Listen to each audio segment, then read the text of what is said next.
conservative new media viewers, what's going on? It's me, John D. Villarreal, the four-time national champion, the super genius, and the political expert. And I have to talk about the political events that went on over this weekend with Donald Trump, the leading Republican presidential candidate right now in the primaries, and this whole protesting in Chicago. And Donald Trump had to, I guess he elected to, I guess, shut down and cancel his speaking engagement there in Chicago. And there's been a lot of talk about this, a lot of talk about the political atmosphere and words. And then, of course, there's this one person, I don't know what you call them, a protester or whatever, that tried to rush the stage at a Donald Trump rally, and the Secret Service protected Donald Trump. Now, first of all, I have to say all my personal opinion only, and not alleging facts, not casting any aspersions, all for entertainment purpose only. Please check disclaimers. Now, this is very important.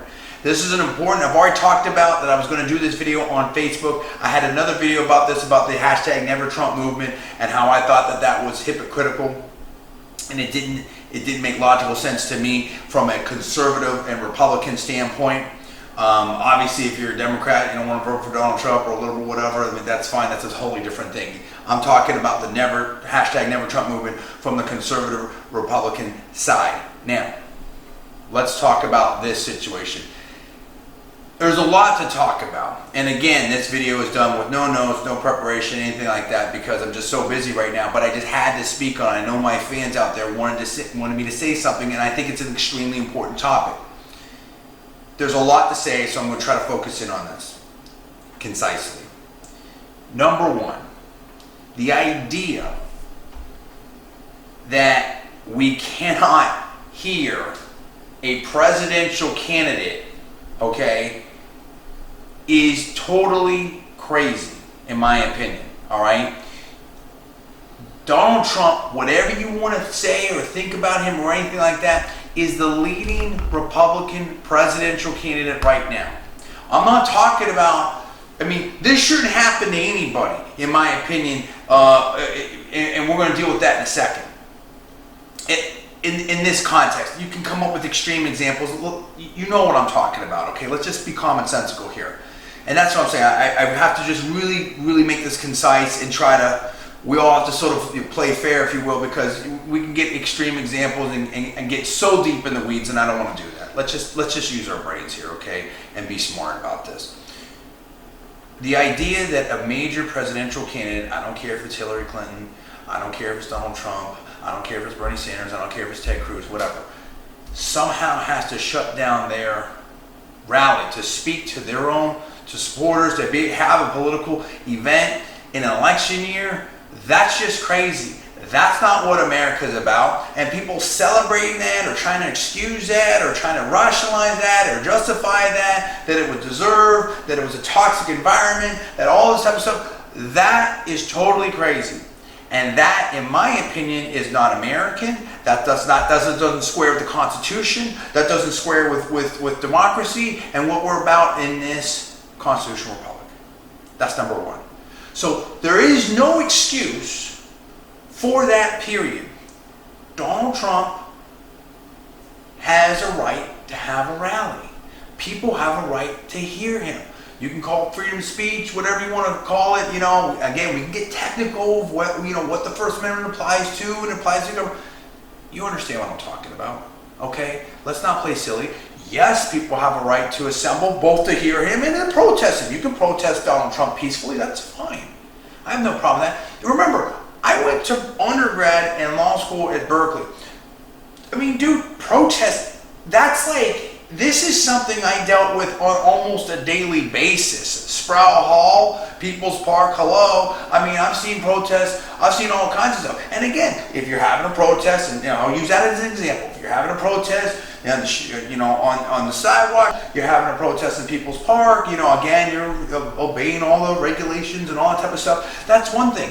If you storm the chancellor's office and storm some buildings and you shut down stuff and you barricade people in there or maybe you're being violent and people can't go to class and can't get in their office or there's property or physical damage or people get hurt, that's a different deal now, isn't it?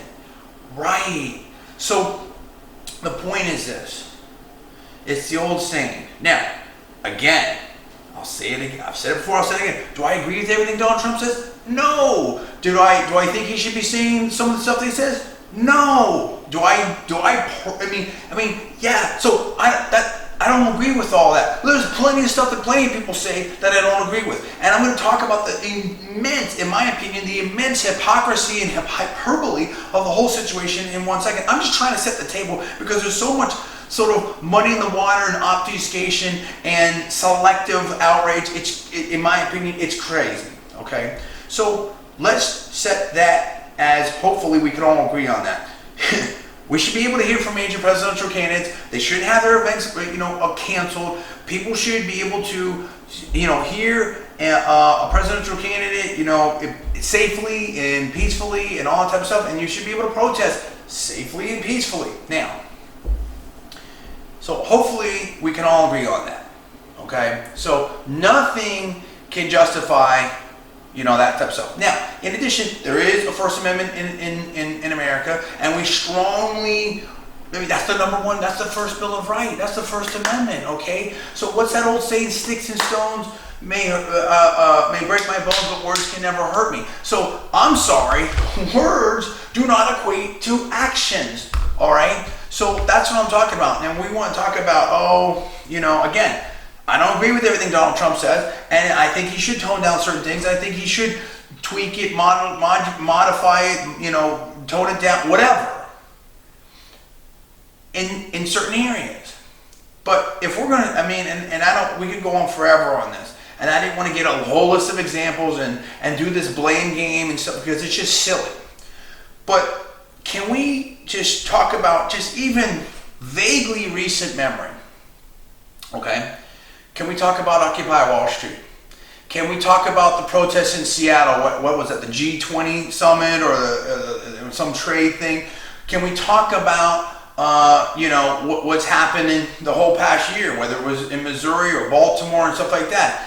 Can we talk about what happened at the University of Missouri with that professor and stuff and all these safe zones and stuff like that? Can we talk about what happened in France? Have we forgotten what happened in France? Not just one time, but both times. What we want to talk about inciting stuff and whatever. What about a cartoon that some people found very, very offensive, and pretty soon we have this shocking horror on the streets of Paris out there, outside the Charlie Hebdo magazine situation. Now, remember, in some people's minds, perhaps that what the magazine put out there was extremely offensive, okay? And on the other hand, the Western press and a lot of people, completely condemned that whole situation. And so, again, here's a situation where, if we're talking about creating this environment, if we're talking about anything, in other words, my point is this. We can go example. I personally believe that, again,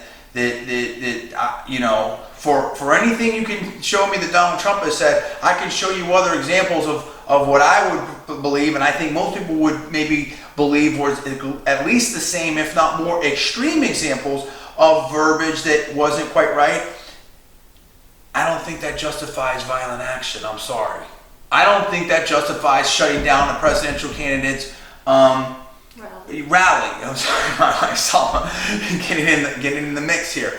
And based upon, let's also set the stage. Based upon what? Donald Trump had probably the most calmest sort of debate that he had for a while. Everything's cool. All of a sudden, we got Super Tuesday, the Super Duper Tuesday or whatever. These big primaries coming up, and Donald Trump has the head of steam. All of a sudden, boom, we have this whole explosion of protest.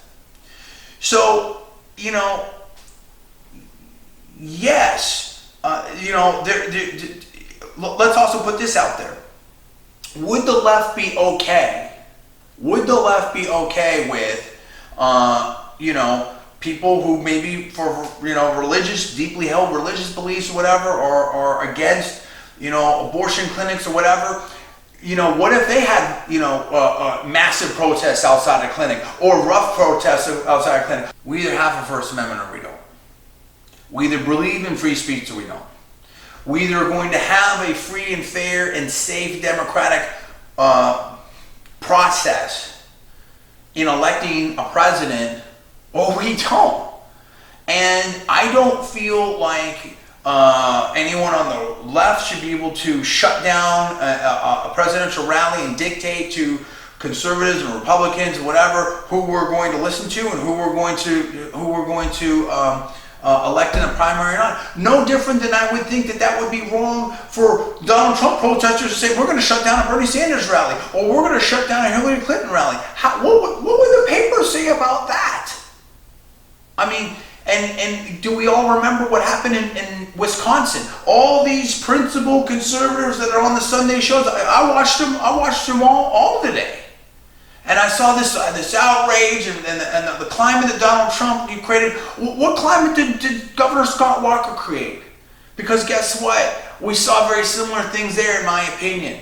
What about some of the conservative journalists? I think I remember one conservative sort of YouTuber or whatever that got punched in the face at one of those. What did he deserve it? I don't know. I'm just asking these questions because the logic.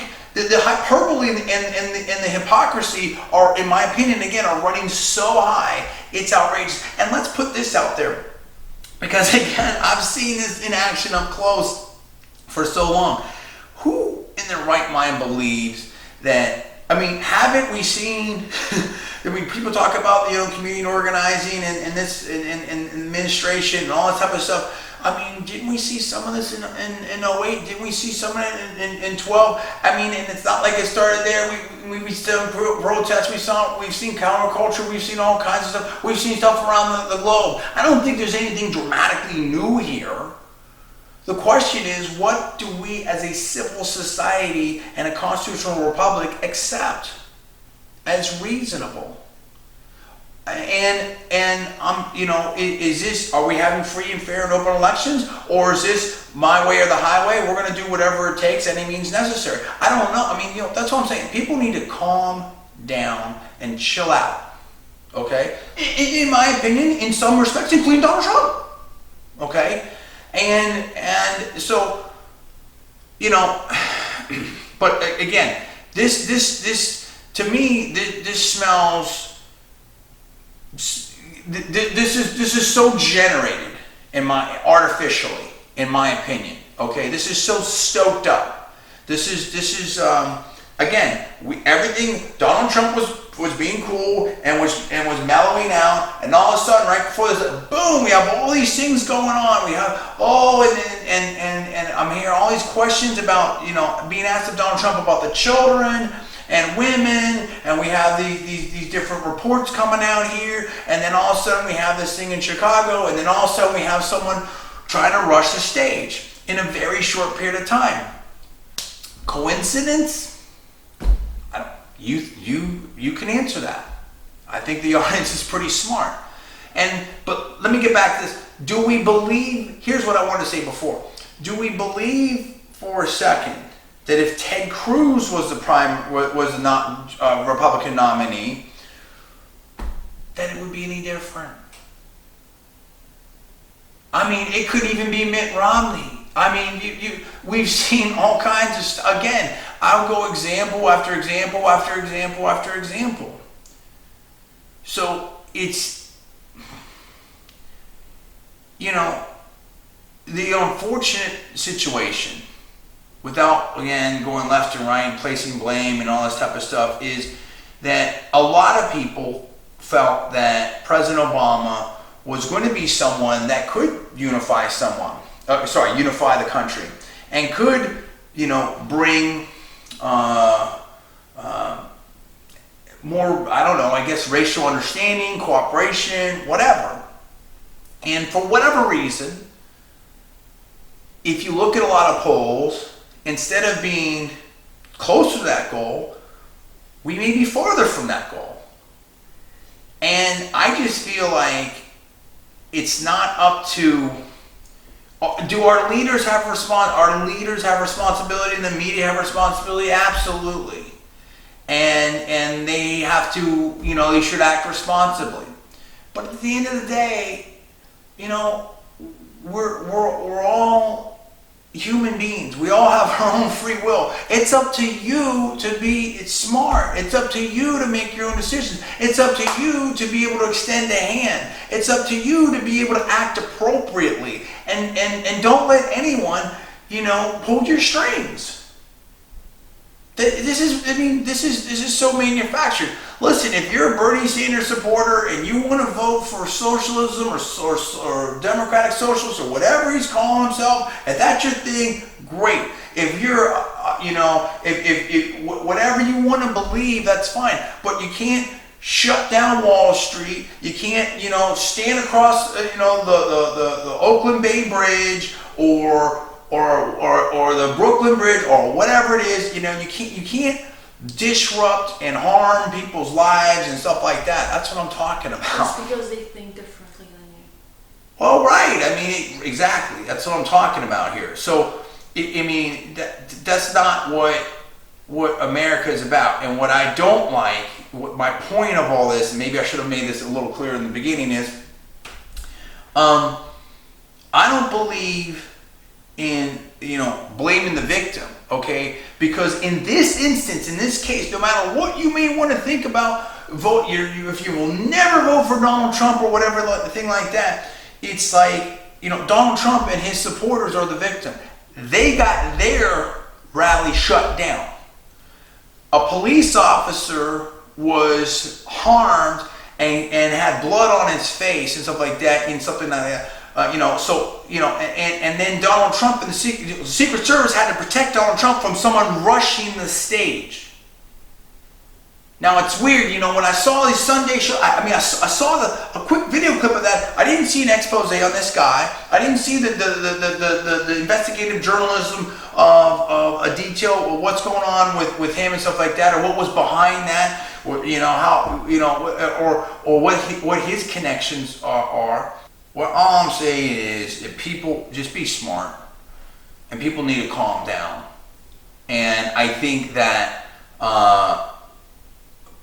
in my opinion, certain commentators, maybe certain media outlets, maybe certain presidential candidates, I think they've said some things that I find again, on this specific subject, concerning, maybe very concerning. And so I think that the logic and the argument that they use to, again, justify or blame Donald Trump or whatever that he created, whatever, can be used, as I've said, for example after example after example after example. And again, we either have a nation that believes in the First Amendment and is a nation of laws, where all kinds of different, that's the whole point of America, all kinds of different cultures, all kinds of different religions, all kinds of different people from all over the world can come here, get along, work together, make lots of money, have fun, live free, and do all that kind of stuff. And yeah, we have continual work to do to, learn about each other and get along and everything. Anyone that knows anything about me and about the channel and stuff, I'm pro everybody, okay? You know what I'm saying? Anti-discrimination, I'm all for freedom and liberty and getting along and everything like that. Now, am I conservative, almost libertarian? Absolutely. But, I want to save the world. I just want to save the world in a way that works great. And it doesn't impose my values. I don't want to force anyone to do anything. I don't want to be forced to do anything. You see how that works? And that goes right back to this, which is, and again, obviously with the major caveats of, okay, we live in a civil society and you need to surround government, all that type of stuff. That's what I'm saying. I don't want to get into all the little blah, because we could go on forever. You don't understand what I'm saying. We have to respect the rule of law and the Constitution, and we all have to, work together and get along and try to go to a higher level, if you will. And that's on, try to be able to, the whole point of America and the First Amendment and the Constitution is to be able to vigorously debate and discuss, particularly in the political arena, different opinions, even, dramatically, diametrically opposed ideas, and resolve it peacefully and democratically, or constitutional republicly. You understand what I'm saying? That's the point. And people that are for that, I agree with. And people that are against that, I disagree with. And that's the point. So I was extremely disappointed at a lot of the commentary, and I needed to do something, and I could have gone way, way, way more in depth, and that's it. So, but again, I would also say that for those on the conservative and Republican side, if it was Ted Cruz or anyone else that was conservative or that the left didn't like, and particularly with what's going on this year with some of these protests, do you think that it would have been any different? I think you probably could have had Mitt Romney in there, or McCain or Bob Dole, and you probably would have seen the same thing. Dude, I mean, you had Bernie Sanders rally disrupted. So, so anyway, that's what I wanted to say. I want to know what you think about that. I didn't want to get too terribly involved in it, but I want to know what you think about that. We need to do better. We need to move forward. We all need to work together and and treat each other right. That's what I have to say about that. What do you think about that? You tell me in the comments below. Please subscribe. Please rate this video up. Also, please post it on your social networking sites. Thanks so much for watching. I'm John DeVillo, the 4-time national champion, the super genius, and the political expert. You're watching Conservative Media. I'll see you next time.